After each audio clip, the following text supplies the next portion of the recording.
Okay, welcome to our presentation today. I'm Kellye Mantooth. I'm an MRI technologist, a certified MRSO and MRSE, a current board member for the AVMRS, and also Metrasens National MR Safety Trainer. And I'm Toby Gilk. I am also an MRSO and also an MRSE and also on the board of the AVMRS. But I am not Metrasens' National MR Safety Trainer. We wanted to get together with you and share some information about some of the flurry of recent MRI accidents.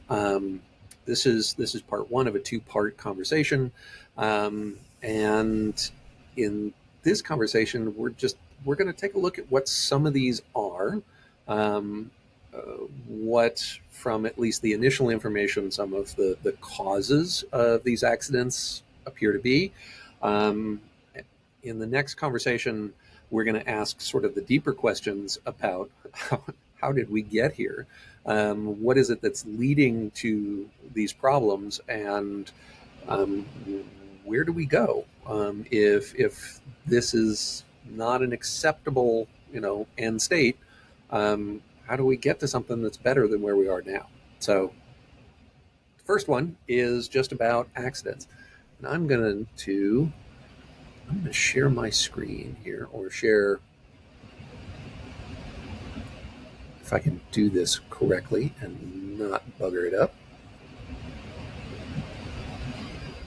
So this accident, and we're just looking at presenter window of my PowerPoint here. This accident purportedly was a patient who showed up with one of these knee scooters. So if you have surgery on your foot or ankle and you can't bear weight on that while it recovers, they give you one of these nifty little scooters, right? And you put your lower leg up on that and you roll around everywhere. So patient showed up for an MRI, was on one of these knee scooters. And according to the anecdotes that what I've heard, the tech essentially brought the patient to the magnet room door, to the outside of the magnet room door, and instructed the patient, just wait here for a second. I got to go do something. Stepped away. I don't know what for. But the patient then unilaterally decided, well, if I'm going to get an MRI, I probably need to be in the MRI room, and wheeled themselves in. And lo and behold, we see the scooter in the bore of the magnet. Now, as the story continues, the staff from the imaging center where this happened, they essentially gathered every able-bodied person to come and help, yank and pull this scooter out of the bore of the magnet. And as they are either doing this or about to do it, the patient asks if they'll be really careful pulling this out, because the patient is an off-duty police officer and they have a pistol there's a little handlebar bag for many of these knee scooters. And inside that handlebar bag is the off-duty police officer's pistol. At which point, cooler heads prevail and they decide to stop trying to pull the scooter out of the bore. Many of us are familiar with the accident that occurred in Brazil at the beginning of the year. The guy with the pistol that either flew in the magnet or just the magnet caused a discharge and shot the guy who brought the pistol into the magnet room, and he died of the injuries a short while later. So the site actually calls service to have the magnet ramp down to pull the scooter out. Kellye? Oh, so many things that I can think of that could have gone, obviously should have gone differently here, when you think about being in zone 3 and where was the supervision for this patient, and oh, gosh, just so many things. Was anybody hurt? Was anyone injured in this? Do we know? from what I've heard, and I have not seen, I don't know that there is a MAUD report for this. Hmm. Um, to be honest, I haven't looked in a few weeks, but when I looked previously, I didn't see anything that sounded like it aligned with Yeah. the circumstances of this. So we don't know. I would hope, having heard pieces of the story, that if somebody was hurt, that that piece would have been communicated. So Right. maybe we can take, by virtue of the fact that that wasn't communicated to me, that there were no injuries associated with this. But this is still a very dangerous event. Yeah. Take the pistol out of the equation Yeah. altogether. You know, Yeah. just something going flying at the magnet. Something Now, that you're bearing your body weight on too. yeah, exactly. Even if it didn't hurt anybody on the way in, Hmm. simply taking somebody post-surgical and flipping them upside down onto the floor, Hmm. which probably happened here, Yeah. that probably has risks in and of itself. Hmm. Um, but people often, well, we equate the force that an object is able to produce with, gravitational force, right? How Hmm. heavy is it? What's the, physicists would describe that as the acceleration downward, Hmm. in response to gravity. And we think that somehow, because magnetism is a force, an attractive force, like gravity is an attractive force, that the actual force of magnetic attraction is somehow, we can equate that to gravity. Um, you can't.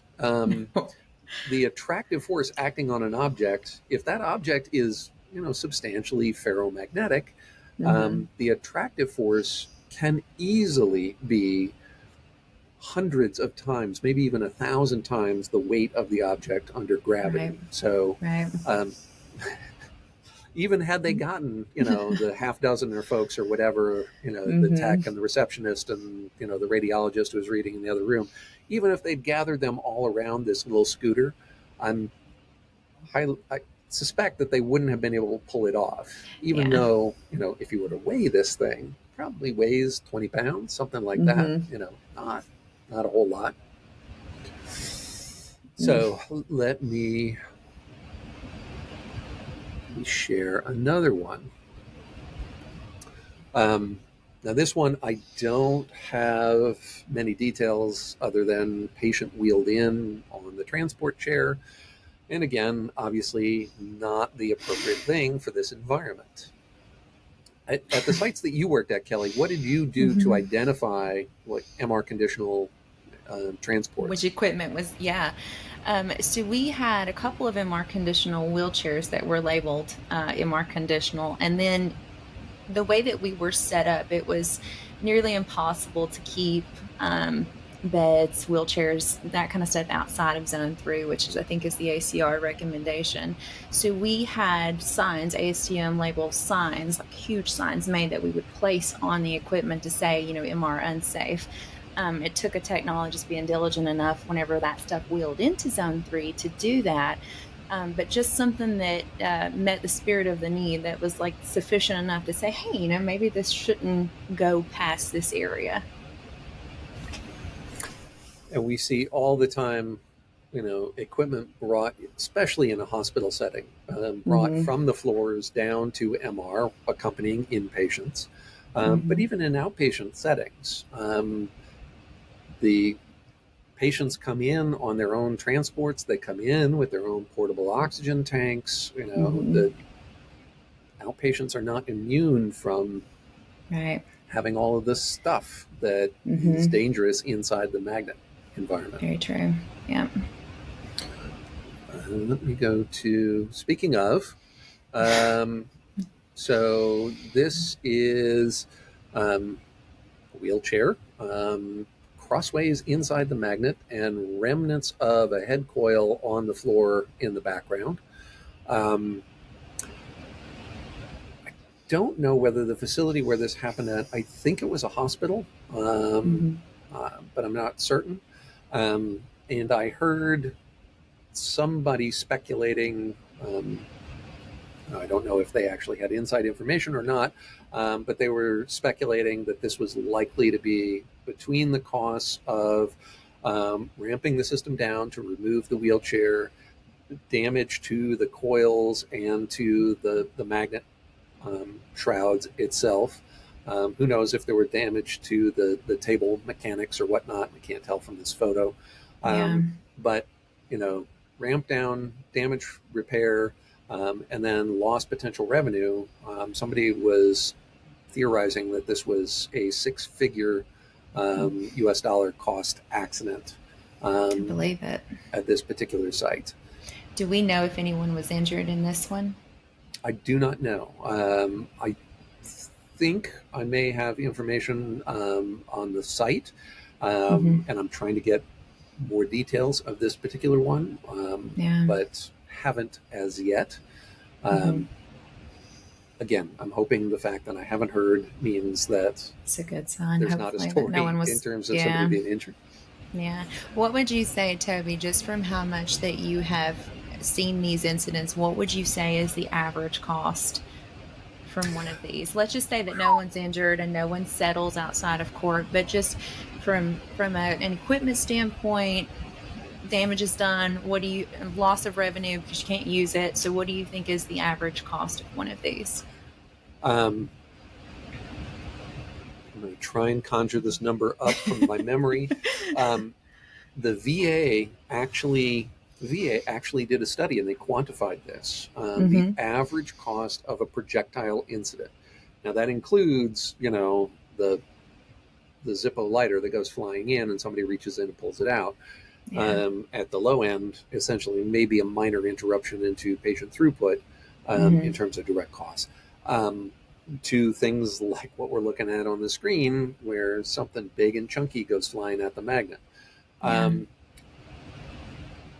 $43,000 and change was the average cost to the VA when they did this economic evaluation. Mm-hmm. Man, 15, maybe even 20 years ago. So we all know what direction inflation has gone. Right. So I don't know, you double that, 80, Yeah. 90, $100,000 as the average cost for a projectile accident. Mm. Now, the VA's number, a couple of really important sort of caveats to that. Number one, the VA doesn't work on a per procedure reimbursement structure. They just get a pot of money to provide services to as many VA beneficiaries as they can, right? Mm-hmm. So there's no lost revenue Right. in that number. Secondly, if something progressed to litigation that doesn't cover any legal representation costs, it doesn't cover if there was a settlement, it doesn't cover the Mm-hmm. settlement costs. Mm-hmm. If the magnet simply had to be shut down and was down for 2 weeks while they worked on repairs, and they wound up subcontracting with another provider, to provide that service, those costs are not included. So actual commercial operators are going to have a whole bunch more costs than Mm-hmm. that 40 some odd $1,000, Yeah. Yeah. 20 years ago, now 80 or $90,000 today. Uh, You're going to have more costs once you kind of go all in with that. So mm-hmm. not cheap. No. Another one I will share with you. This is one that got shared widely on MR, on the social media, MR groups. And this was a purported case of a patient who had a sex toy in them and didn't bother taking it out because they were under the impression that it was 100% silicone. And didn't want to own up to it, didn't want to leave it in the locker at the imaging center. I don't know. And so they left it in. Turns out it wasn't 100% silicone, that it had steel bits Mm-hmm. in the end of the sex toy, and it got drawn up into the patient, and I never studied anatomy, but I can look at that CT image and I can tell you that's not where a It's sex not toy where it goes. belongs. Let me help you out. That's not where it goes. So, This is a really terrible way to have to find out that something that you have is not what it says to be. yeah, yeah. Mm. Yeah, purportedly, the person who was injured in this was filing a lawsuit against the manufacturer or vendor of the sex toys Mm. for misrepresenting it as being 100% silicone. Mm-hmm. Um, each of these accidents that we were looking at, now the projectile related, magnetic attraction related accidents are the ones that are the most photogenic, if we want to use Mm-hmm. that term, Yeah. right? There are more images of projectile related accidents than there are of pretty much anything else. Right. In part because we can imagine, even if we're looking at one of the other images that we were seeing, right? We look at this picture and we can imagine being in the room and the risk, and if only the person was standing between the wheelchair and the magnet, as opposed to off to the side, Mm-hmm. you know, catastrophe would ensue, right? Yeah. Now, we really can't see the almost accident Mm-hmm. from, that almost produced a burn or almost produced hearing damage, right? Right. So, projectiles, we have the advantage of seeing uh, visual evidence of the near miss, whereas Mm-hmm. with these other ones that we don't. Um, Right. but each and every one of these is preventable with existing best practices. Mm-hmm. Yeah. Um, This this is one of those areas where when we talk about the magnet always being on, you don't, it's easy for people to think that it's not always on because it's not making those beautiful noises that it makes. But this is what we're talking about when it's always on. That force is always going to be there unless it's ramped down for some reason. So when we say magnet always on, this is what we're trying to prevent against. right. Um, and I wanted to share this one that I think probably many of us have already seen. Um, so there are a few images of this, which is a bed jammed into the mouth of an MRI scanner. This as well, just like the other ones we've been looking at, these are all accidents that have occurred in the United States in the last few months. Now, I don't know if people are just being more conscientious, I'll say, about sharing information about these accidents, Mm-hmm. which I think is a fantastic thing. Mm-hmm. And I would encourage everybody to share information to the extent that you can, Yeah. because I think there are important lessons to be learned from each and every one of these accidents. And even if you think that your accident is a me too, nothing new to learn here, just, people making mistakes that have been made, previously, even the Me Too accidents, there's a lot to learn, because Mm-hmm. if nothing else, what it reminds us all of is just how frequent these things occur. Yeah. If we all live in this little insular bubble and nobody hears about anybody else's MRI accidents, then it's real easy to think, oh, well, we fixed whatever problem allowed those accidents to occur, so I can relax a little bit. I don't need to be Mm. as strict or as strenuous about screening every little thing that comes to MR. And it's that false sense of security from not Mm-hmm. hearing about these accidents that allows us or gives us permission to become lax Yeah. about safety protections. And that's Yeah. when things like this happen. Occur. Yeah, I agree. And also, I think too, when there's better reporting or even more reporting, it's easy to see, is there a pattern? Are there patterns that we're falling into? Are there things that are consistently happening over and over that maybe we can look at and find a better way to address, or maybe there's a better solution for them, or was there just an error? I think not reporting is harmful because it's a chance to miss like what could we do better as a whole in this industry? What could we do better? Right. And with respect to reporting, I know that there's some legitimate hesitancy, right? I don't want to get in Mm-hmm. trouble. I don't want to be exposed. I don't want to get, Mm-hmm. somebody else in trouble. Um, Mm-hmm. it's important to know that if you want to share information about an MRI accident, there's the MedWatch reporting system in the United States for accidents, incidents, near misses that occur here in the US. Anybody, whether that's the hospital or imaging center, whether it's the manufacturer of the MRI product, or whether it's you as an individual, either workplace or patient, you can go on Google MedWatch Mm-hmm. and you can find the information and you can report adverse events. One of the advantages of the MedWatch reporting system is when they share the information about the event, they redact all identifying information: city, state, individual names, facility names, Mm-hmm. landmarks, anything that is peculiar about a patient or a circumstance that might kind of, oh, that happened there. Um, Identify, yeah.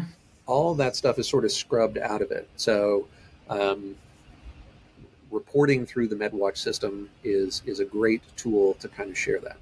Um, Now, this particular accident, the bed versus MRI accident, um, this accident actually triggered a state investigation in the state where this occurred, um, and the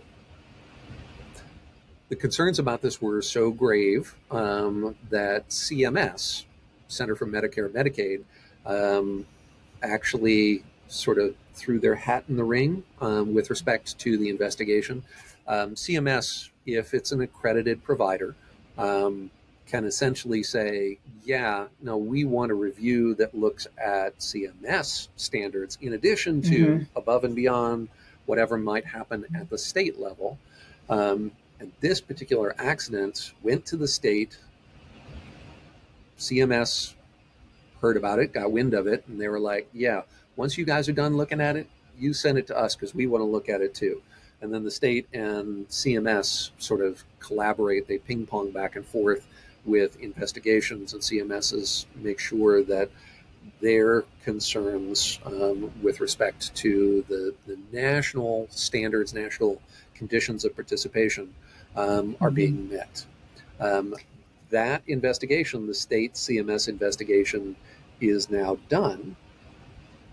Um, the the nurse who was injured in this accident, um, it was a workplace accident injury, and so it also triggered a an OSHA, Mm-hmm. Occupational Safety Health Administration investigation. That piece of it is not done, to the best of my knowledge, just yet. But there's some interesting findings. So, um, arising from this particular accident, and all of these are photos of the same event. Um, I, one of these is I inadvertently, I think, turned out to be the person who initiated the complaint. Um, not my intention.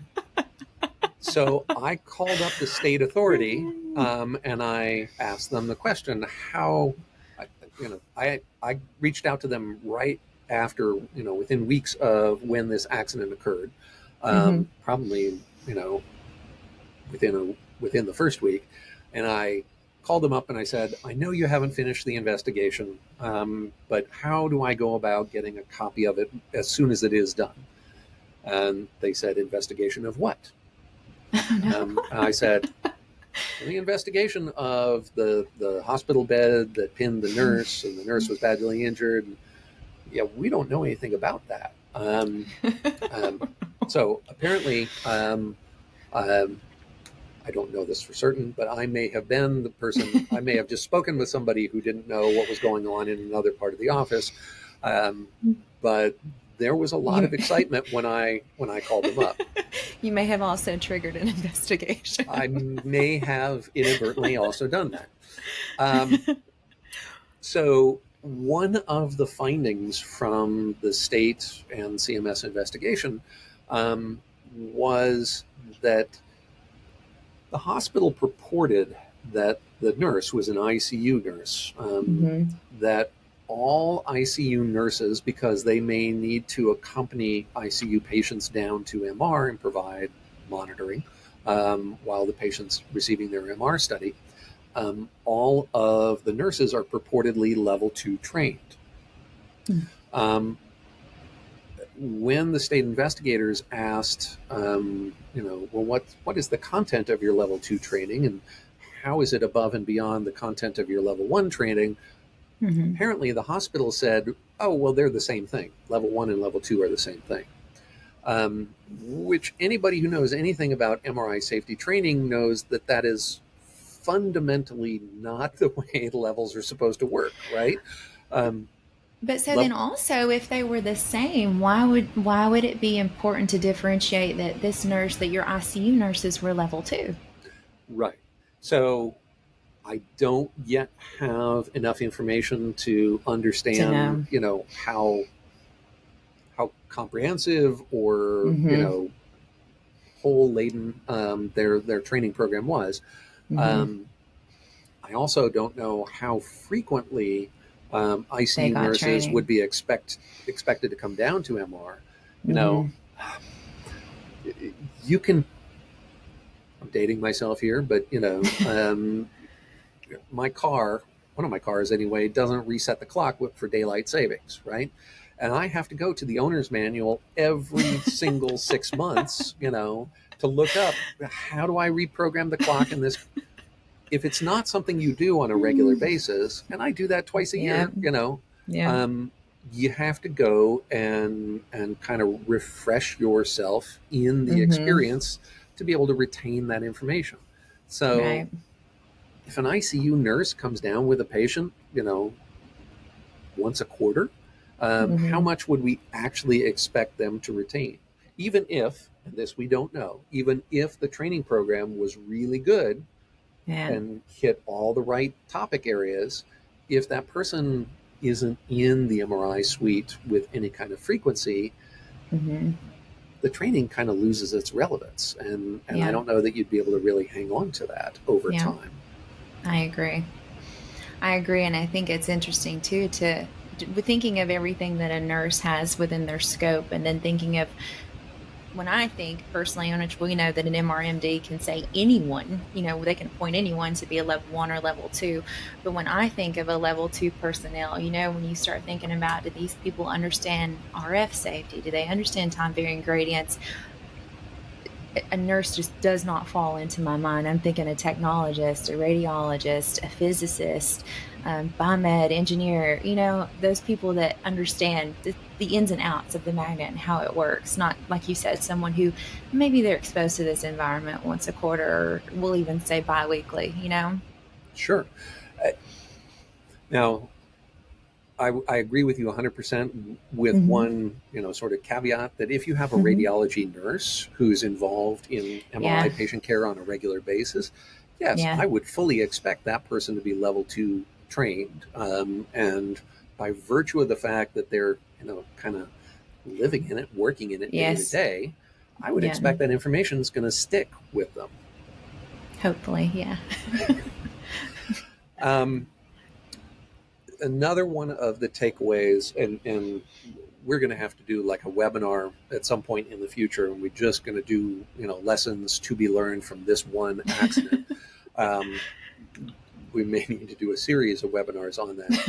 Um, the During the state investigation, they asked who is the MRI safety officer, and the clinical chief radiologist raised their hand and said, I am. And they said, well, then who's the MRMD? And the chief radiologist raised their hand and said, well, I am. Uh, Mm.